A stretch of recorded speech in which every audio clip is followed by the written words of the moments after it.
فرزند زہرا یہ حالات برے ہیں۔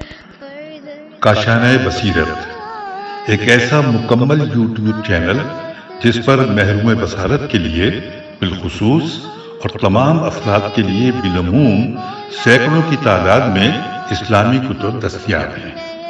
لہذا گزارش ہے کہ آپ اپنی ذمہ داری نبھاتے ہوئے کاشانۂ بصیرت کو سبسکرائب کرنے کے ساتھ ساتھ بیل آئیکن کو پریس کیجیے تاکہ آپ علم کے حصول کے ساتھ ساتھ مذہب اہل بیت کی اشاعت میں بھی اہم کردار ادا کرتے رہیں۔ کاشانۂ بصیرت، کاشانۂ بصیرت، کاشانۂ بصیرت۔ فرزند زہرا یہ حالات برے ہیں۔ السلام علیکم ورحمۃ اللہ وبرکاتہ۔ سامعین، آپ سماعت فرما رہے ہیں شرح حدیث قصہ، تالیف مولانا سید علی افضل زیدی قمی۔ آج ہم آپ کے سامنے اس کی 10ویں ریکارڈنگ پیش کر رہے ہیں۔ صفحہ نمبر 177، چوتھی فصل بیان ہو رہی ہے۔ نصرانی کے مقابل عجیب بردباری اور عفو اور بخشش۔ ایک نصرانی مذہب سے تعلق رکھنے والے نے امام محمد باقر علیہ السلام کی توہین کرتے ہوئے کہا، تم بقر ہو۔ امام علیہ السلام نے فرمایا، نہیں، میں باقر ہوں۔ اس نے کہا، تم ایک باورچی کے بیٹے ہو۔ امام علیہ السلام نے کہا، کھانا بنانا ان کا فن ہے۔ اس نے کہا، تم سیاہ چہرے، حبشی اور بد زبان کے فرزند ہو۔ امام علیہ السلام نے فرمایا، اگر تو تم نے سچ کہا تو خدا انہیں بخش دے، اور اگر جھوٹ بولا تو خدا تجھے بخش دے۔ چنانچہ امام علیہ السلام کے اس صابرانہ سلوک کو دیکھ کر وہ نصرانی مسلمان ہو گیا۔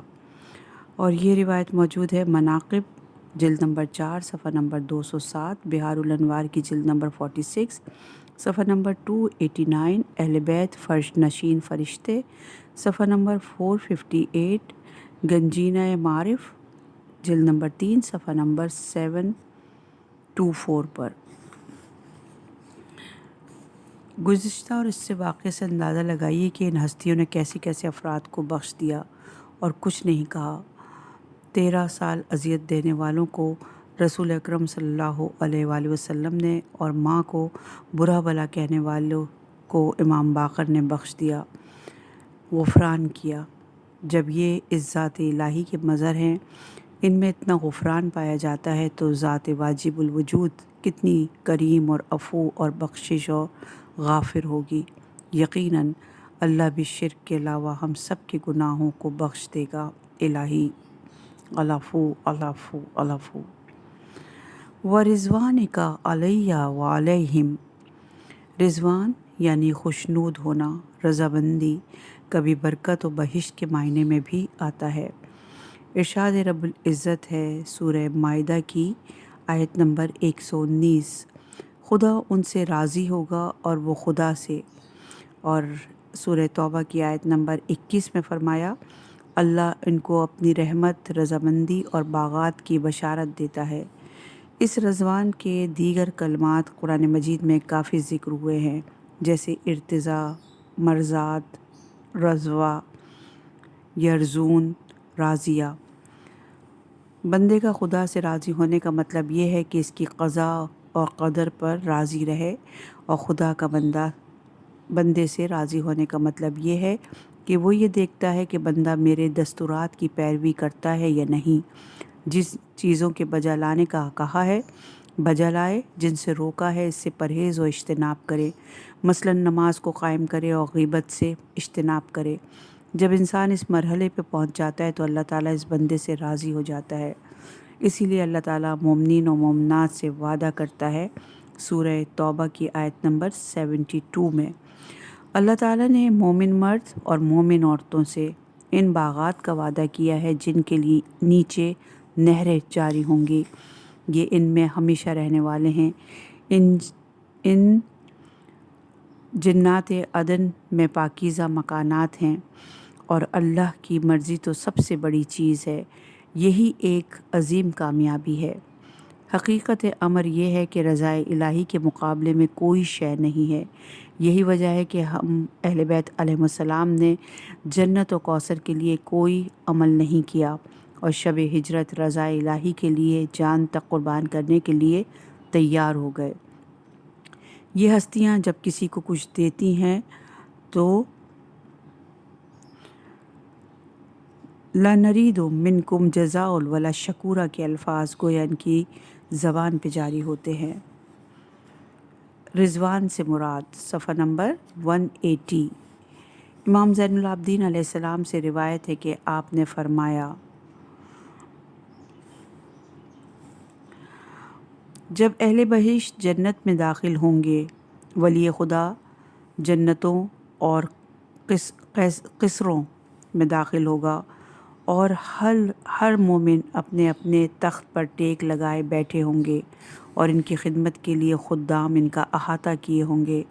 میوہ جات سے بھری ہوئی ٹہنیاں ان کے آگے جھکی ہوئی ہوں گی، ان کے ارد گرد چشمے جاری ہوں گے اور ان کے نیچے نہریں جاری ہوں گی۔ بہترین مسندیں بچھی ہوں گی، ان پر گاؤ تکیے لگے ہوئے ہوں گے۔ جس چیز کے بھی کھانے کی خواہش رکھتے ہوں گے، جو کچھ بھی چاہیں گے، ان کے بولنے سے پہلے خادم ان کے لیے وہ چیزیں حاضر کر دیں گے۔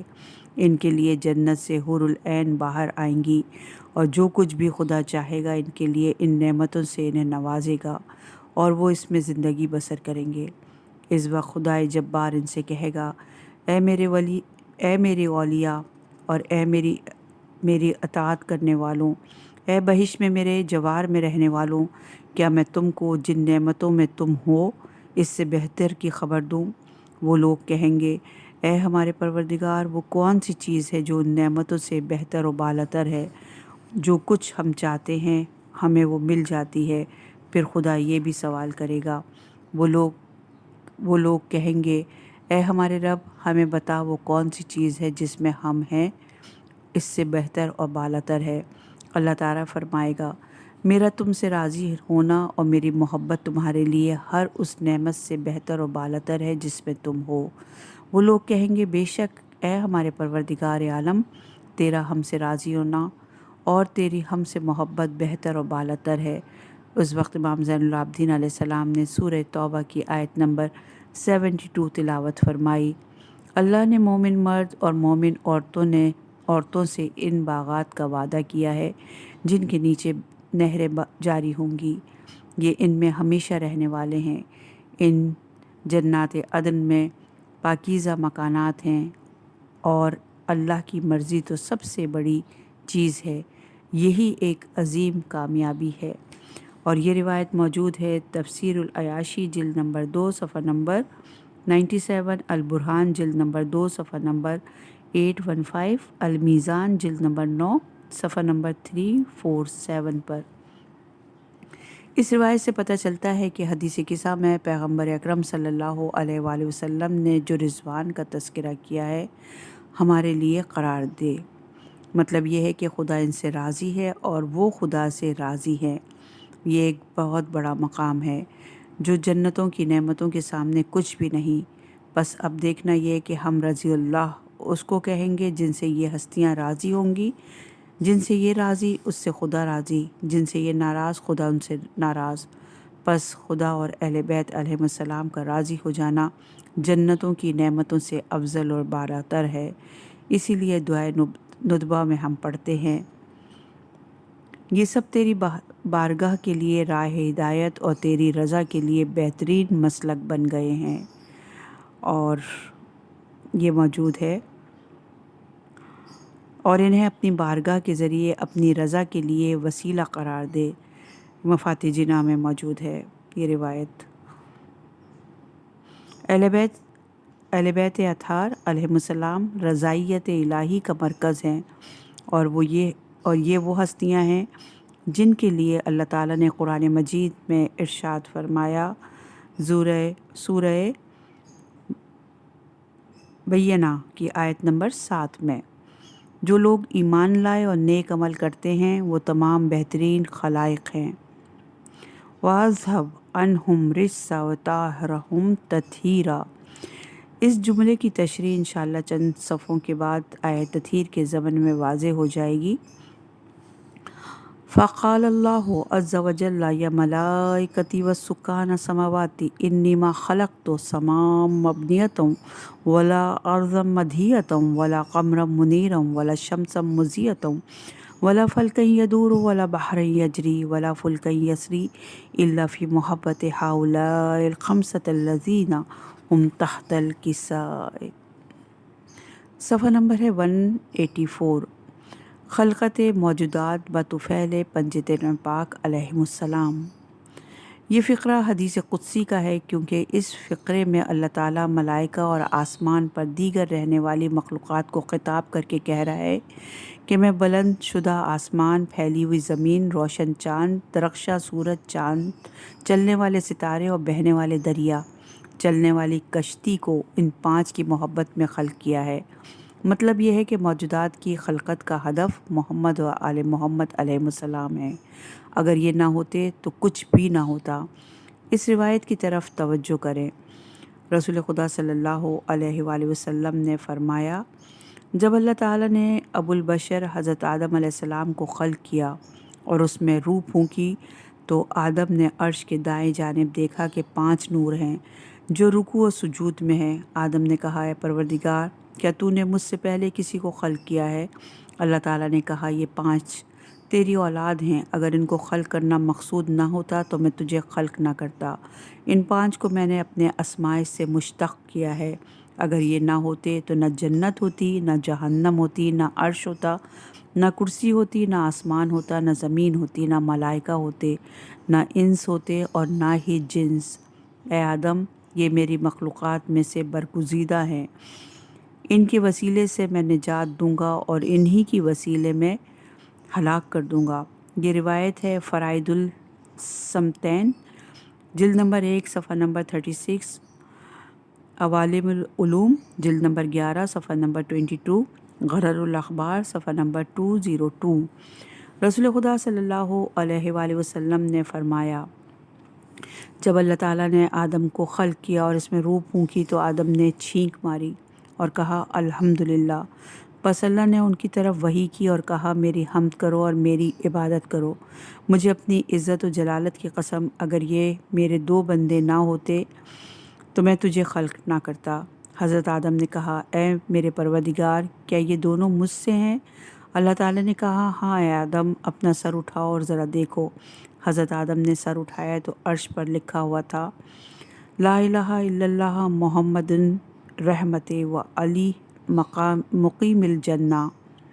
اور یہ روایت موجود ہے انوار حدیث قصہ صفحہ نمبر 25، نقل از مستدرک العلی الصحیحین جلد نمبر 1 صفحہ نمبر 141 پر۔ نہیں ہے کوئی معبود سوائے اللہ کے، محمد نبی رحمت ہیں اور علی جنت میں مقیم ہے، اور جس نے علی کے حق کی معرفت حاصل کی وہ پاک و طاہر ہے۔ اگر یہ ہستیاں نہ ہوتیں تو خدا کی کوئی معرفت حاصل نہیں کر سکتا تھا۔ ان کے ذریعے خدا کی معرفت ہوئی اور انہی کے ذریعے خدا کی عبادت ہوئی۔ اسی طرح روایت میں ہے کہ امام صادق علیہ السلام نے فرمایا، بنا عبداللہ ولولا ناما عرف اللہ۔ رسول اکرم صلی اللہ علیہ وآلہ وسلم نے فرمایا، میں اور علی نہ ہوتے تو خدا کی معرفت نہ ہوتی، اور میں اور علی نہ ہوتے تو خدا کی عبادت نہ ہوتی۔ اور یہ روایت موجود ہے بصائر الدرجات جلد نمبر 1 صفحہ نمبر 61، بحار الانوار کی جلد نمبر 26 صفحہ نمبر 247 پر۔ اور جو دوسری روایت ہے وہ ہے بحار الانوار کی جلد نمبر 40 صفحہ نمبر 96، کتاب سلیم بن قیس جلد نمبر 2 صفحہ نمبر 858 پر۔ آیت کی تفسیر، ابن مہران بن عبداللہ بن عباس اس آیت سورہ صافات کی آیت نمبر 166 اور 165، ہم اس کی بارگاہ میں صف بستہ کھڑے ہونے والے ہیں اور ہم اس کی تسبیح کرنے والے ہیں کی تفسیر پوچھی۔ ابن مہران نے عبداللہ بن عباس سے اس آیت کی تفسیر پوچھی، سورہ صافات کی آیت نمبر 166 اور 165 کی۔ ابن عباس نے آیت کی تفسیر میں کہا، ہم رسول خدا کے پاس بیٹھے ہوئے تھے کہ اتنے میں حضرت علی داخل ہوئے۔ جب پیغمبر اکرم صلی اللہ علیہ وآلہ وسلم نے انہیں دیکھا تو مسکرائے اور فرمایا، کیا کہنا ہے اس شخص کا کہ جس کو اللہ تعالیٰ نے ہر چیز سے پہلے خلق کیا؟ پھر آپ نے فرمایا، آدم کی خلقت سے 40,000 سال پہلے مجھے اور علی کو خلق کیا۔ پیغمبر اکرم صلی اللہ علیہ وآلہ وسلم سے پوچھا، بیٹا باپ سے پہلے خلق ہوا؟ آپ نے فرمایا، ہاں، اللہ تعالیٰ نے مجھے اور علی کو آدم کی خلقت سے 40,000 سال پہلے ہمارے نور کو خلق کیا اور پھر اس نور کو 2 حصوں میں تقسیم کیا، آدھے نور سے مجھے اور دوسرے آدھے نور سے علی کو۔ دیگر اشیاء سے پہلے خلق کیا، میرے اور علی کے نور سے ان چیزوں کو روشن کیا، پھر ہمارے نور کو عرش کے دائیں جانب قرار دیا۔ اس وقت فرشتوں کو خلق کیا، جب ہم نے خدا کی تسبیح کی تو فرشتوں نے بھی خدا کی تسبیح کی، پھر جب ہم نے خدا کی تحلیل کی تو فرشتوں نے بھی خدا کی تحلیل کی، پھر جب ہم نے خدا کی تکبیر کہی تو فرشتوں نے بھی تکبیر کہی۔ فرشتوں نے ہم سے یہ سب کچھ سیکھا، گویا ہم استاد ہیں اور فرشتے ہمارے شاگرد۔ خدا کے علم میں تھا کہ میرے اور علی کے محب کو دوزخ میں نہ ڈالے اور اسی طرح میرے اور علی کے دشمن کو جنت میں نہ بھیجے۔ اور یہ روایت موجود ہے ارشاد القلوب جلد نمبر 2 صفحہ نمبر 405، مشارق انوار الیقین تفسیر البرہان جلد نمبر 4 صفحہ نمبر 634، تاویل آیات الظاہرہ صفحہ نمبر 488، صفحہ نمبر ہے 188 اور عنوان ہے 90,000 فرشتے۔ آبان بن عیاش سلیم بن قیس سے نقل کرتے ہیں کہ انہوں نے ابو ذر سے کہا، خدا تم پر رحم کرے، کوئی حیرت انگیز اور تعجب آور گفتگو پیغمبر اکرم صلی اللہ علیہ وآلہ وسلم سے سنی ہو تو ہمیں بیان کرو۔ انہوں نے کہا، میں نے رسول اکرم صلی اللہ علیہ وآلہ وسلم سے سنا، آپ نے فرمایا، عرش کے ارد گرد 90,000 فرشتے ہیں جن کی تسبیح اور عبادت حضرت علی کی اطاعت اور ان کے دشمنوں سے بیزاری کے علاوہ کچھ نہیں ہے، اور ان کے شیعوں کے لیے وہ استغفار کرتے ہیں۔ اور یہ روایت موجود ہے کتاب سلیم بن قیس جلد نمبر 2 صفحہ نمبر 258، بہار الانوار کی جلد نمبر 50 صفحہ نمبر 96 پر۔ امام صادق علیہ السلام نے فرمایا، ہم نور کی حالت میں عرش کے ارد گرد تسبیح کر رہے تھے، پس ہماری تسبیح کی وجہ سے اہل آسمان نے تسبیح کی، یہاں تک کہ جب ہم نے زمین کی طرف حبوط کیا تو زمین والوں نے بھی ہماری تسبیح کی وجہ سے تسبیح الہی کی۔ اور یہ روایت موجود ہے تفسیر نور الثقلین جلد نمبر 4 صفحہ نمبر 439، تفسیر کنز الدقائق جلد نمبر 11 صفحہ نمبر 192، البرہان جلد نمبر 2 صفحہ نمبر 634 پر۔ جب حضرت آدم علیہ السلام نے عرش پہ پنجتن پاک کے نام لکھے ہوئے دیکھ لیے تو کہا، الہی، اے میرے پروردگار، کیا تم نے مجھ سے پہلے کسی کو خلق کیا ہے جو تیرے نزدیک مجھ سے زیادہ مکرم ہے؟ اللہ تعالیٰ نے کہا، اے آدم، یاد رکھو، اگر یہ آسمان نہ ہوتے تو نہ یہ بلند آسمان، نہ پھیلی ہوئی زمین، نہ مقرب فرشتے، نہ مرسل نبی، حتیٰ کہ تم کو بھی خلق نہ کرتا۔ اگر ان ہستیوں کو خلق کرنا مقصود نہ ہوتا تو میں تم کو بھی خلق نہ کرتا۔ اور یہ روایت موجود ہے الہدیۃ الکبریٰ صفحہ نمبر 101، الفضائل ابن شازان صفحہ نمبر 128 پر۔ امام حسن عسکری علیہ السلام نے فرمایا، اگر رسول خدا اور حضرت علی نہ ہوتے تو اللہ تعالیٰ زمین و آسمان اور جنت و جہنم کو خلق نہ کرتا۔ اور یہ روایت موجود ہے تفصیل امیر المومنین صفحہ نمبر 33، نقل از فرانیند السمتین جلد نمبر 1 صفحہ نمبر 36، جنیب المودت صفحہ نمبر 485 پر۔ رسول خدا صلی اللہ علیہ وآلہ وسلم نے فرمایا، اگر ہم نہ ہوتے تو اللہ تعالیٰ نہ آسمان کو خلق کرتا اور نہ زمین کو، اور نہ ہی جنت اور جہنم کو خلق کرتا، اور نہ ہی شمس و قمر کو، اور نہ ہی جن و انس کو خلق کرتا۔ پس یہ کائنات در حقیقت بطفیل چہتا معصومین علیہ السلام خلق ہوئی۔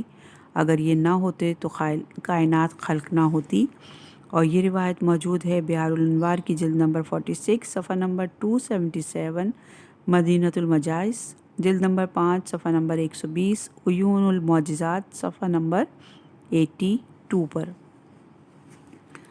فقال امین جبرائیل یا رب ومن تحت الکسائے فقال عز وجل ہم اہل بیت نبوت و معدن الرسالت ہم فاطمۃ و ابوہا و بالوہا و بنوہا۔ استاد جبرائیل راوی ہیں، صاحب بستان کرامہ پیغمبر اکرم صلی اللہ علیہ وآلہ وسلم سے روایت کرتے ہیں کہ آپ کے پاس جبرائیل امین موجود تھے۔ کتنے میں حضرت علی آپ کی خدمت اقدس میں آئے۔ جبرائیل امین ان کے احترام میں کھڑے ہوئے۔ رسول خدا نے فرمایا، کیا تم اس جوان کے لیے کھڑے ہوئے ہو؟ جبرائیل نے کہا، جی ہاں، بے شک یہ جوان مجھ پر حق استادی رکھتا ہے۔ نبی اکرم صلی اللہ علیہ وآلہ وسلم نے فرمایا، اے جبرائیل، کس طرح تم پر یہ حق استادی رکھتے ہیں؟ جبرائیل نے کہا، جب اللہ تعالیٰ نے مجھے خلق کیا تو مجھ سے سوال کیا، تو کون اور تیرا نام کیا ہے؟ اور میں کون اور میرا نام کیا ہے؟ پس میں جواب دینے میں متحیر اور خاموش تھا۔ کتنے میں اس جوان کو عالم انوار میں حاضر پایا اور اس نے مجھے جواب کی تعلیم دی اور کہا، کہو تو رب جلیل اور تیرا نام جلیل ہے، میں عبد ذلیل اور میرا نام جبرائیل ہے، اس وجہ سے میں ان کے احترام میں کھڑا ہوا ہوں۔ اور یہ روایت موجود ہے مشارق الانوار الیقین صفحہ نمبر 112، نقل از انوار النعمانیہ جلد نمبر 1 صفحہ نمبر 15 پر۔ جبرائیل ایل خدا کے اسما میں سے ایک اسم ایل عبرانی اور سریانی زبان میں ہے، جیسے جبرائیل، میکائیل، اسرافیل۔ پس ایل بمعنی اللہ کے ہیں، جبرائیل یعنی اللہ کا بندہ۔ سہیلی نے کتاب روز میں فرمایا، جبرائیل علیہ السلام کا نام سریانی زبان میں ہے اور اس کے معنی عبد الرحمن اور عبدالعزیز کے ہیں۔ اور یہ موجود ہے یہ روایت تاج العروس جلد نمبر 14 صفحہ نمبر 37 پر۔ قال رسول اللہ قال لی جبرائیل یا محمد علی خیر البشر من ابی فخت کفر۔ رسول خدا نے فرمایا، جبرائیل نے مجھ سے فرمایا، اے محمد، علی خیر البشر ہیں، جو اس کا انکار کرے وہ کافر ہے۔ اور یہ روایت موجود ہے المسترشد صفحہ نمبر 279، الرسالۃ العلویہ صفحہ نمبر 32، مایۃ المناقبہ صفحہ نمبر 129، اسبات الہدا جلد نمبر 3 صفحہ نمبر 189، بحار الانوار کی جلد نمبر 26 صفحہ نمبر 306۔ صفحہ نمبر ہے 192۔ ہم اہل بیت نبوہ۔ زیارت جامعہ کی ابتدا و شروعات اس جملے سے ہوتی ہے، سلام ہو آپ پر اے نبوت کے اہل بیت، السلام علیکم یا اہل بیت نبوہ۔ قرآن کی نگاہ میں ہم یا ذریت رسول ان کو کہا جاتا ہے جو پیغمبر کے ساتھ پیوند اور بستگی یا عزیز و اقربا ہوں۔ الرسول سے بستگی ان کا ہم عقیدہ اور ہم ایمان ہونا ہے، اور جو رسول کے ہم عقیدہ اور ہم ایمان نہ ہو تو اسے خاندان سے نکال دیا جاتا ہے، جیسے حضرت نوح کے فرزند کے لیے قرآن میں ہے سورہ ہود کی آیت نمبر 46 میں، وہ تمہارے اہل میں نہیں ہے۔ اہل قرآن میں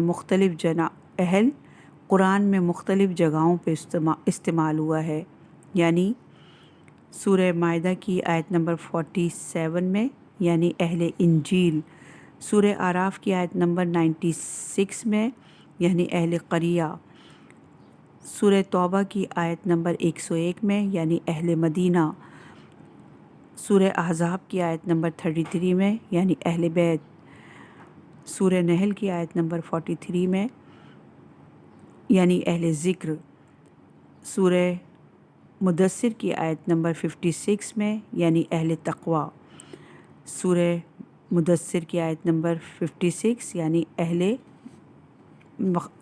اہل مغفرت۔ پس کلمہ اہل جب اپنے بعد والے کلمے کے ساتھ ذکر ہو تو اس کا مطلب سمجھ میں آتا ہے کہ اس سے کون سے لوگ مراد ہیں۔ اردو لغت میں بھی اہل مختلف اور دیگر کلمات کے ساتھ ذکر ہوا ہے، جیسے اہل خانہ، اہل خرد، اہل زبان، اہل دل، اہل علم، اہل قلم، اہل قرآن، اہل محلہ، اہل معرفت وغیرہ۔ پس حدیث قصہ میں اللہ تعالیٰ نے جب جبرائیل کو پنجتن پاک علیہ السلام کا تعارف کروایا تو فرمایا ہم اہل بیت نبوت کے گھر والے، اہل بیت گھر والے، اور پھر بیت نبوت کی طرف اضافہ ہوا۔ اس کا مطلب یہ ہے کہ نبوت کے گھر والے، بیت نبوت ان لوگوں پر اطلاق ہوتا ہے جو پروردگار عالم کے اس اسماء و صفات الہی کی تجلی کی جگہ ہو اور ان کا تعلق زمین سے آسمان تک ہے، گویا یہ وسیلہ پروردگار عالم ہے۔ یہ ہستیاں زمین والوں کا آسمان والوں کے ساتھ ارتباط قائم کرتے ہیں۔ اہم نکتہ جس کی طرف توجہ کرنے کی ضرورت ہے، بیت نبوت کی طرف اضافہ ہوا ہے، نہ کہ نبی کی طرف۔ نہ کسی کو جو بھی پیغمبر کے گھر میں زندگی گزار رہا ہو اس کو بیت نبوت کے زمرے میں نہیں لا سکتے۔ یہ حقیقت اس وقت آشکار اور روشن ہو گئی جب قرآن مجید کی آیت کی طرف رجوع کریں گے، اس میں تحقیق کریں گے۔ جب ہم قرآن کی آیات میں دیکھتے ہیں کہ بیت کو شخصیت پیغمبر اکرم صلی اللہ علیہ وآلہ وسلم کی طرف نسبت دی گئی اور صیغہ جمع استعمال ہوا تاکہ تمام ازواج پیغمبر شامل ہو جاتی۔ سورہ احزاب کی آیت نمبر 53 میں، اے ایمان والوں، پیغمبر کے گھروں میں اس وقت تک داخل نہ ہونا جب تک تمہیں کھانے کے لیے اجازت نہ دی جائے۔ ویسے تو 24 دفعہ کلمہ بیوت قرآن میں ذکر ہوا ہے، لیکن ایک ہی دفعہ مذکورہ آیت میں بیوت نبی کی طرف مضاف ہوا ہے۔ امام علی علیہ السلام نے فرمایا نحنو بیت نبوہ و معدن الحکمہ، اور یہ روایت ہے شرح زیارت جامع کبیرہ آغری شہر صفحہ نمبر 47 پر۔ ہم اہل بیت نبوت ہیں اور معدن حکمت ہیں۔ اور دعائے ندبہ جو مفاتیح جنہ میں ہے اس میں ہے کہ ان میں سے کوئی آگے نہیں بڑھ سکتا، نہ رشتہ داری کی قرابت میں اور نہ دین کے سوابق میں۔ صفحہ نمبر ہے 195۔ مفہوم بیت احادیث میں ابو حمزہ صومالی جو کہ امام زین العابدین علیہ السلام اور امام باقر علیہ السلام کی شاگرد اور معروف دعائے سحر کے راوی ہیں، کہتے ہیں مسجد پیغمبر صلی اللہ علیہ وآلہ وسلم میں بیٹھا ہوا تھا کہ ایک شخص مسجد میں داخل ہوا اور سلام کیا، اس کے بعد اپنا تعارف کرایا اور مجھ سے کہا ابو جعفر یعنی امام محمد باقر، ابو جعفر کو پہچانتے ہو؟ میں نے کہا ہاں، ان سے تمہیں کیا کام ہے؟ اس مرد نے جواب دیا 40 سوال تیار کیے ہیں تاکہ ان سے پوچھوں، اگر حق جواب دیے تو قبول کروں گا اور اگر باطل دیے تو قبول نہیں کروں گا۔ میں نے اس سے کہا حق و باطل کے درمیان فرق کو جانتے ہو؟ اس نے کہا تم اہل کوفہ کے لوگ کسی کے زیر بار نہیں آتے۔ اس نے کہا جب بھی ابو جعفر یعنی باقر علیہ السلام کو دیکھو تو مجھے بتا دینا۔ ابھی ہمارے باتیں ختم نہیں ہوئی تھی کہ امام باقر علیہ السلام خراسان اور دیگر لوگوں کے ساتھ جو حج کے مسائل پوچھ رہے تھے مسجد میں داخل ہوئے اور اپنی مسند پہ آ کر بیٹھ گئے۔ وہ شخص جو مجھ سے امام کا پوچھ رہا تھا وہ امام کے قریب جا کر بیٹھ گیا۔ میں بھی ایسی جگہ جا کر بیٹھا تاکہ اس کی گفتگو کو سن سکوں۔ اس وقت امام علیہ السلام کے ارد گرد لوگوں نے اپنے سوالات کے جواب دریافت کیے اور چلے گئے، اور امام علیہ السلام نے اس شخص کی طرف رخ کیا اور فرمایا تم کون ہو؟ کہا میں قتادہ طعامہ بصری کا بیٹا ہوں۔ امام علیہ السلام نے اس سے فرمایا تم بصرہ کے فقیہ اور دین شناس ہو؟ کہا جی ہاں۔ امام باقر علیہ السلام نے فرمایا وائے ہو تم پر اے قتادہ، اللہ تعالیٰ نے ایک گروہ کو خلق کیا اور ان کو اپنی مخلوق پر حجت قرار دیا، اور وہ زمین کی میخیں ہیں یعنی زمین کے سکون کا باعث ہیں، اس کے امر کو قائم کرنے والے ہیں اور اس کے علم کے برگزیدہ ہیں۔ ان کو اس سے پہلے کہ مخلوق کو خلق کرتا عرش کی دائیں جانب سائے کی صورت میں مصطفیٰ قرار دیا۔ قتادہ کچھ طولانی مدت تک خاموش رہا، اس کے بعد کہا خدا کی قسم بہت سے فقیہ کے پاس بیٹھا ہوں، حتیٰ کہ ابن عباس کے پاس بھی زانوئے ادب طے کیے، لیکن کسی کے سامنے میرا دل اتنا مضطرب نہیں ہوا جتنا آپ کے سامنے مضطرب ہوا۔ گویا اس نے اس کلام کے ذریعے اپنی پریشانی کے راز کو امام سے سوال کیا، لہٰذا امام نے اس سے فرمایا، وائے ہو تجھ پر، کیا جانتے ہو تم کہاں بیٹھے ہو؟ تم ان گھروں میں ہو جن کے بارے میں خدا کا حکم ہے کہ ان کی بلندی کا اعتراف کیا جائے اور ان میں سے اس کے نام کا ذکر کیا جائے کہ ان گھروں میں صبح و شام اس کی تسبیح کرنے والے ہیں۔ وہ مرد جنہیں کاروبار یا دیگر خرید و فروخت، ذکر خدا، قیام نماز اور ادائے زکوٰۃ سے غافل نہیں کر سکتی۔ گویا امام نے سورہ نور کی آیت نمبر 36 اور 37 کی تلاوت فرمائی اور اس کے بعد فرمایا، نحنو اولئک، یعنی وہ گھر ہم ہیں۔ پس قتادہ نے کہا، خدا کی قسم آپ نے سچ فرمایا، اللہ تعالیٰ مجھے قرار دے کہ آپ پر قربان جاؤں، خدا کی قسم یہ گھر پتھر و مٹی کے نہیں ہیں۔ اس کے بعد قتادہ نے امام سے پنیر کے بارے میں پوچھا۔ امام باقر علیہ السلام نے فرمایا اور مسکرائے اور فرمایا، تیرے سارے سوالات پنیر کی طرف پلٹ آئے۔ قتادہ نے جواب دیا، میں بھول گیا۔ امام نے فرمایا، مشکل نہیں ہے۔ اس کے بعد قتادہ کے سوال کا جواب دیا۔ اکثر حدیثی اور کلامی کتابوں کے متون میں اہل بیت نبوہ کو اختصار کے ساتھ اہل بیت لکھا جاتا ہے، اور شاید اہل بیت لکھنے کی وجہ سورہ احزاب کی آیت نمبر 33 ہو، انما یرید اللہ لیذھب عنکم الرجس اہل البیت ویطہرکم تطہیرا، اور یہ ہے سورہ طٰہٰ کی آیت نمبر 132 جس کی ہم نے تلاوت کی۔ اور جو پہلے ہم نے روایت بیان کی قتادہ کی، وہ روایت موجود ہے الکافی کی جلد نمبر 6 صفحہ نمبر 256 پر۔ جس وقت سورہ طٰہٰ کی آیت نمبر 132 یعنی اپنے اہل کو نماز کا حکم دے نازل ہوئی، تو روایت میں ملتا ہے کہ پیغمبر اکرم صلی اللہ علیہ وآلہ وسلم حضرت علی کے گھر کے دروازے پر نماز کے وقت آتے اور فرماتے، نماز تم پر رحمت کرے، اور پھر آیت تطہیر کی تلاوت فرماتے۔ روایت موجود ہے سیمائی امام علی اور قرآن، صفحہ نمبر 203، تفسیر نور الثقلین جلد نمبر 3 صفحہ نمبر 410 پر۔ پس ہم اہل بیت نبوت سے مراد ائمہ طاہرین علیہم السلام، بی بی فاطمہ الزہرا سلام اللہ علیہا ہیں، اور جب ہم آیت تطہیر پہ پہنچیں گے تو اس بات کو واضح کریں گے انشاءاللہ۔